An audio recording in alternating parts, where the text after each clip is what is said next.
সবে চাঁদটা উঠেছে, আর তার ফিকে জ্যোৎস্নায় সার বেঁধে এক দঙ্গল ছায়ামূর্তি আমার সামনে এসে দাঁড়িয়েছে। তাদের কালো মুখে সাদা দাঁতগুলো ঝিকমিক করছে। তারা এক পা এক পা করে এগিয়ে আসতে থাকলো।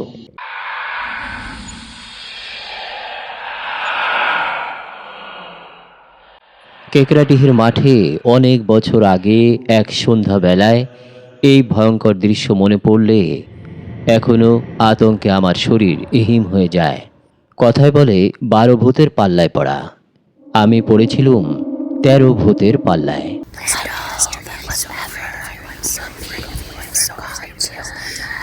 ছিপ ফেলে মাছ ধরার বাতি তত কম দুঃখে ঘোচেনি। অমন দামি বিলিতি হুইল মুচড়ে ভেঙ্গে ট্রেনের জানালা দিয়ে ছুঁড়ে ফেলেছিলুম। তারপর নাক কান ছুঁয়ে প্রতিজ্ঞা করেছিলুম আর কদা ছিপ হাতে করব না। সেই প্রতিজ্ঞা এখনও রেখেছি। উপরন্তু মাছ কেন, আমিষ খাওয়াই ছেড়ে দিয়েছি।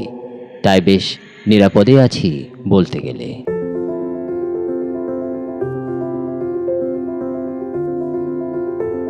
ব্যাপারটা বললে কেউ বিশ্বাস করবে না জানি, কিন্তু এতদিন পরে কাগজে পড়লুম কেকড়াডিহির কাছে সেই কাকবাড়ি ঝিলে সরকার মৎস্য চাষ প্রকল্প শুরু করবেন। কাজেই আগাগোড়া ছাপার হরফে সবটাই বলে দেওয়া উচিত, লোকেরা যদি সাবধান হয়। কিন্তু মাছ খেকো বাঙালি পরলোকে গিয়েও মাছের জন্যে ছোকঝোক করে। আমার কথা শুনবে কি কেউ?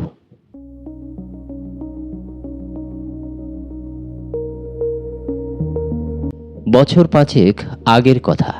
তখন আমার ছিপের নেশা ছিল প্রচণ্ড রকমের। আমাদের মফস্বল শহরটার আনাচে কানাচে এমন পুকুর বা জলা ছিল না যেখানে আমি ছিপ ফেলিনি। নেশা তুঙ্গে উঠলে তখন দূরে যাওয়া শুরু করেছিলুম। কোথায় কোন গ্রামে কার পুকুরে কী রকম মাছ আছে তককে তককে থেকে খবর নিতুম, আর সেখানে গিয়ে হাজির হতুম। মাছ তো বাজারে পয়সা দিয়ে কেনা যায়, আবার জাল ফেলেও মাছ ধরতে অসুবিধে নেই। কিন্তু ছিপ ফেলে মাছ ধরার কোনো তুলনা হয় না। তার চেয়ে বড় কথা, মাছ ধরার চেয়ে মাছের আশায় জলের ধারে বসে থাকার মতো আনন্দ আর কিছুতে নেই। নিরিবিলি নিঝুম পরিবেশ, ডামের উপর একঠ্যাঙ্গে সাদা বক বসে ধ্যান করছে। মাছের প্রতীক্ষায় থেকে হঠাৎ কোনো তিতি বিরক্ত মাছরাঙা চেঁচিয়ে উঠছে।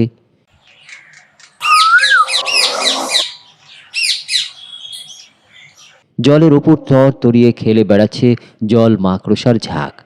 টুকটুকে লাল গাং ফড়িংটা ফাতনার উপর উড়ে উড়ে ছো মারছে।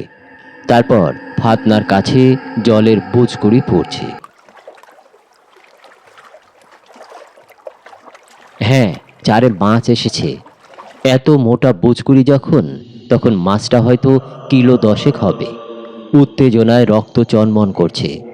ঝুঁকে বসে ছিপটা শক্ত করে ধরেছি। ফাতনা লড়লেই মারবো এক জোরাল খাঁজ। তারপর ঠিক এই মুহূর্তে বিদঘুটে ঘটনাটা ঘটতে শুরু করেছিল, কিন্তু তখনও কিছু টের পায়নি। তার আগের কথাটা বলিনি।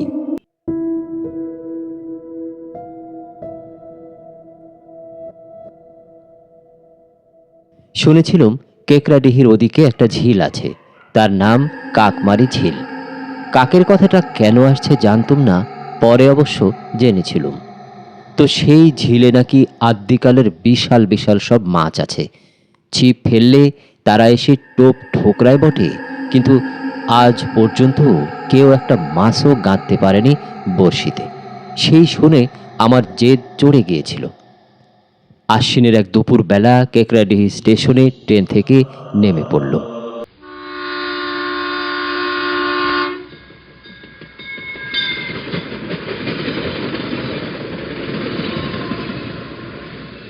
নেমে দেখি ছোট্ট এক স্টেশন খাঁ খাঁ করছে চারদিক। স্টেশন মাস্টার বয়সে প্রবীণ আমাকে দেখে একটু হেসে বললেন, কাকমারির ঝিলে ছিপ ফেলতে এসেছেন বুঝি? যান গিয়ে দেখুন যদি একটা গাঁথতে পারেন। তবে ওকে হঠাৎ চুপ করতে দেখে বললুম, তবে কি? উনি কেমন যেন গম্ভীর হয়ে বললেন, কিছু না, বলছিলুম কি একটু সাবধানে থাকবেন। কেন বলুন তো, ছিনতাইয়ের ভয় আছে নাকি?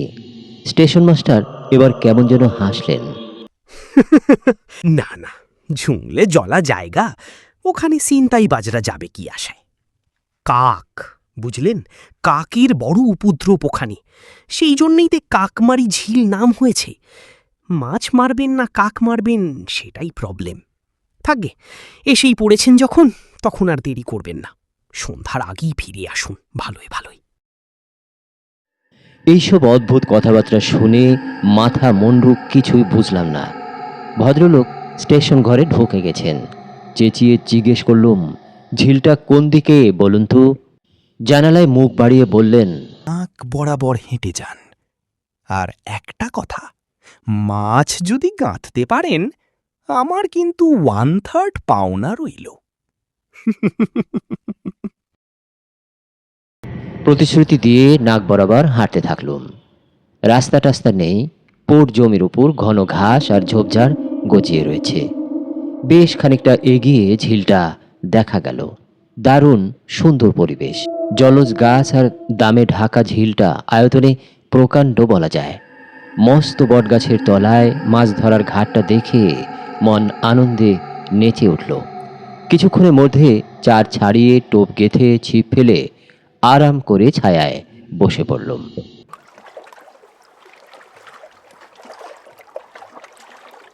কিছুক্ষণ পরে ফাতনার কাছে বুচকুড়ি কাটতে দেখে ছিপ বাগিয়ে ধরেছি। তারপর ফাতনাটা নড়ে ওঠা মাত্র যেই খাস মারতে গেছি, অমনি কা কা করে কোণ থেকে এক ঝাঁক কালো কুচকুচে কাক আমার মাথার ওপর কালো চাকার মতো পাক খেতে শুরু করেছে। তাদের বিকট চেঁচামেচিতে কান ঝালাপালা হয়ে যাচ্ছে। কাকের কথাটা পথে আসতে আসতে ভুলেই গিয়েছিলুম। ছিপ ছেড়ে দিয়ে প্রচণ্ড খাপ্পা হয়ে পড়লুম। তারপর ঢিল কুড়িয়ে কাকগুলোকে তাড়াবার চেষ্টা করলুম। এই করতে গিয়ে আমার টুপিটা পড়ে গেল। আমার মাথায় বিরাট টাক। ধরিবাজ কাকগুলো সেই টাক লক্ষ্য করে ঝাঁপিয়ে আসতে থাকলো। তখন মরিয়া হয়ে ছিপ তুলে বাই বাই করে ঘোরাতে শুরু করলুম। গাছের পাতায় শেষ পর্যন্ত বড়শি আটকে গেল বটে, কিন্তু এবার কাকগুলো জব্দ হয়ে সরে গেল। বটগাছটার মাথায় গিয়ে বসল। আগে জানলে গোটা কতক পটকা আনতুম সঙ্গে। কি আর করা যায়, অনেক কষ্টে পাতা থেকে বড়শি ছাড়িয়ে টোপ গেঁথে ঠিক জায়গায় ফেলে বসে রইলুম। কিন্তু এবার সতর্ক হয়েছি, বারবার পেছন ফিরে দেখে নিচ্ছি, কিন্তু কাকগুলো আর টু করছে না। ডালপালার ভেতর কোথায় বুঝি ঘাপটি মেরে বসে আছে। কয়েক মিনিট নির্ঝঞ্ঝাট কেটে গেলে বুঝলুম বাছাধনরা ভয় পেয়ে গেছে। দৈবাত বড়শি গেঁথে গেলে কি অবস্থা হবে নিশ্চয় আঁচ করছে। ফাতনার কাছে বকুড়িগুলো মিলিয়ে গেছে কখন। মাছটা হয়তো ডাঙ্গার উপর ওই হুলস্থুল টের পেয়ে কেটে পড়েছে। কাকগুলোর উপর রাগে খাপ্পা হয়ে গেলুম।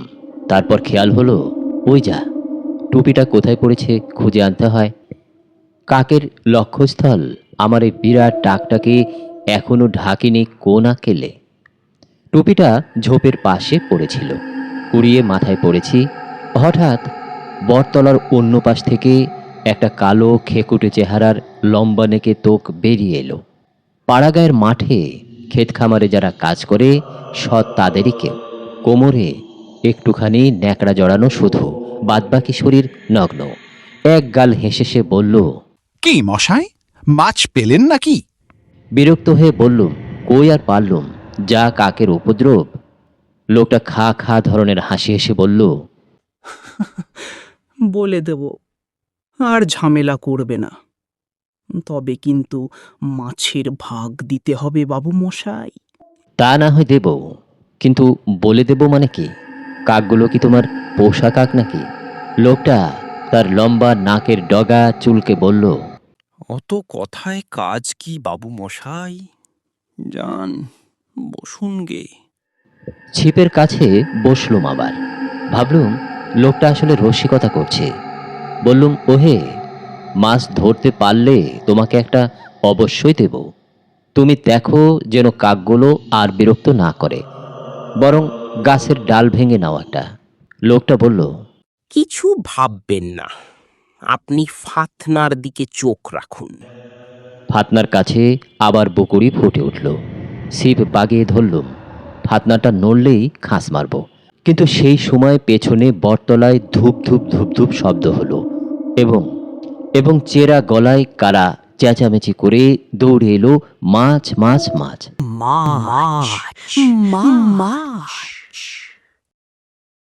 ঘুরে দেখি সেই লোকটার মতোই কালো কুচকুচে লম্বা নেকে একদল লোক এসে হাজির।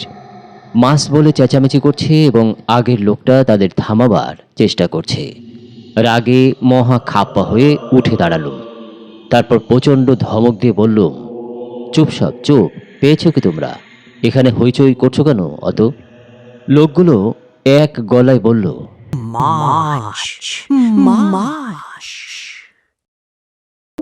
তেড়ে গিয়ে বললুম, মাছ ধরতে না ধরতেই মাছ চাইতে এসেছো? ধরলে তবে তো। আগের লোকটা বলল, বাবু মশাই বড় ভালো মানুষ, তোরা খামোখা চেঁচিস কেন বাবু? মাছ আগে বড়শিতে ধরা পড়ুক। শুনুন বাবু মশাই, আমরা মোটমাট 12 জন আছি, বেশি নয়, মাথা পিছু একটা করে টুকরো দেবেন, ব্যাস। আহা, কতকাল আমরা মাছ খাইনি। এসব লোকের সঙ্গে তর্ক করে লাভ নেই। একে আমি একা আর ওরা 12 জন। তাই আবার সিপের কাছে গিয়ে বসলুম। চারের মাছটা আবার পালিয়েছে। মাছ ধরতে বসার আনন্দটাও আর নেই। স্টেশন মাস্টারও কি এই জন্যই সাবধানে থাকতে বলেছিলেন?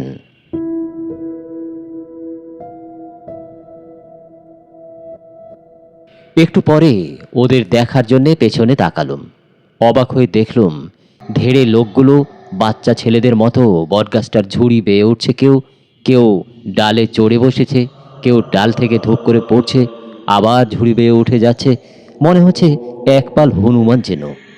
বয়স্ক লোকেরা এমন কেন খেলে? কশ্চিন কালেও তো দেখিনি। এতক্ষণে একটু খটকা লাগলো, কিন্তু জারে বুসকুড়ি দেখা দিয়েছে মাছটা টোপ না খেয়ে ছাড়বে না। ফাতনার দিকে মন না দিয়ে তারা কি করছে তাই নিয়ে মাথা ঘামানো বৃথা। দুপুর ঘনিয়ে বিকেলে নামলো। বিকেলও ক্রমশ ফুরিয়ে যাচ্ছিল। আলো কমে এলো। পেছনে বটের ঝুড়ি এবং ডালপালায় লোকগুলো একই ভঙ্গিতে খেলায় মেতে আছে। তারপর ওদের কথা মন থেকে ঝেঁটিয়ে ফেললুম। চুলোয় যা করা, ছিপে মাছ ধরতে একাগ্রতা দরকার। মনে আশা জেগেছে অনেক মাছ ঠিক সন্ধ্যার মুখে টোপ ধরে মোক্ষম টান দেয়। এই মাছটাও তাই করবে। কিন্তু হাতের রেখা মুছে ফেলার মতো ধূসরতা ঘনিয়ে উঠল এবং ফাতনাটাও অস্পষ্ট হয়ে উঠল। তখন হতাশ হয়ে ছিপ গুটিয়ে ফেললুম। ঝিলের জলের উপর কুয়াশার পর্দা ঝুলছে। শূন্য ঝোলা আর ছিপটা হাতে নিয়ে ক্লান্তভাবে পা বাড়ালুম।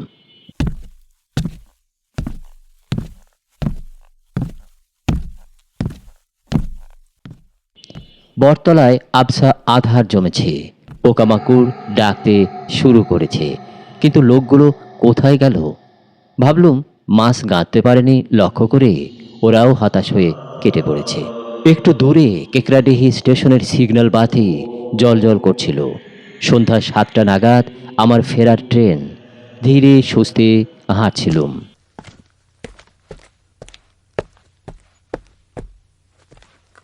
সবে চাঁদটা বেরিয়ে এসেছে। ফিকে জ্যোৎস্না ছড়াচ্ছে কেকরাডিহির মাঠে। লোকগুলো এবং কাকগুলোর চেহারার মধ্যে কেমন যেন মিল আছে ভাবতে ভাবতে খটকাটা বেড়ে গিয়েছিল।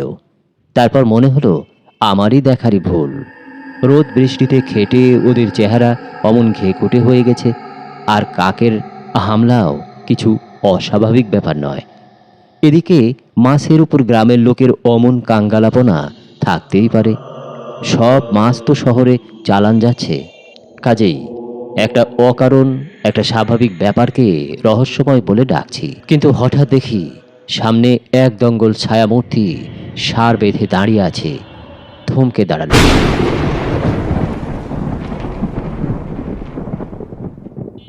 তাদের কালো মুখে সাদা দাঁত ঝিকমিক করছে। আতঙ্কে বোবাধারা গলায় বলে উঠলুম, কি কি চাই তোমাদের? তখনকার মতো এক গলায় ওরা চেঁচিয়ে উঠল। মাছ, মাছ। এতক্ষণে নাকি স্বরে মাছ উচ্চারণ শুনে শরীর হিম হয়ে গেল। সঙ্গে সঙ্গে বুঝতে পারলুম ওরা কে। ঠক ঠক করে কাঁপতে কাঁপতে বললুম, মাছ তো পাইনি। মিছে কথা, মিছে কথা। কাকুতি মিনতি করে বললুম, বিশ্বাস করো মাছ পাইনি। একজন বলল, ওরে ওরে, ঝোলাটা কেড়ে নে। তারপর দেখি ওরা এক পা করে আমার দিকে এগিয়ে আসছে। আমি ঝোলাটা ছুঁড়ে ফেলে দিলুম। ওরা বিদঘুটে চেঁচামেচি করে ঝাঁপিয়ে পড়ল ঝোলাটার ওপর। আর সেই সুযোগে আমি দৌড় দিলুম। দৌড় দৌড় দৌড় একেবারে স্টেশনে পৌঁছে সোজা স্টেশন ঘরে ঢুকে পড়লুম।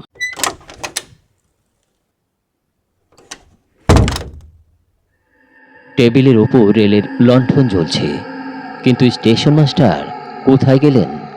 হাঁপাতে হাঁপাতে তাকে ডাকবো ভাবছি, কোনার অন্ধকার জায়গা থেকে তার সাড়া পেলুম। কি মশাই, মাছ পেলেন নাকি? বললুম, মাছ তো দূরের কথা, কাকমারির ঝিলে গিয়ে জোর বেঁচে গিয়েছি। আপনি ঠিকই বলেছিলেন।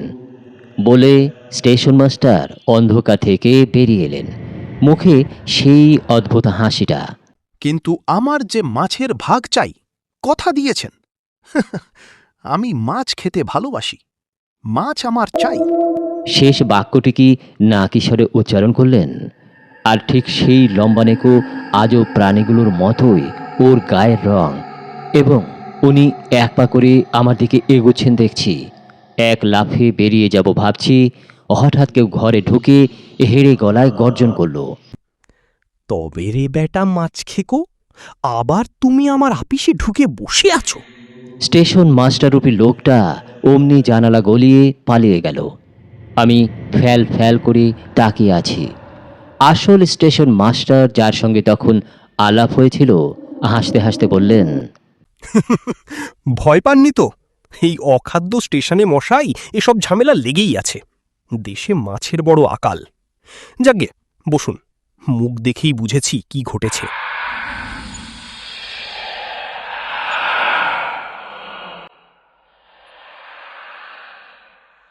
যাই হোক, সেই আমার ছিপে মাছ ধরার নেশা ঘুচে গেছে তো গেছে। আসার সময় ছিপটা ভেঙে ট্রেনের জানালা গলিয়ে ফেলে দিয়েছি। এখন বেশ শান্তিতেই আছি, নিরামিষ খাই দেয়।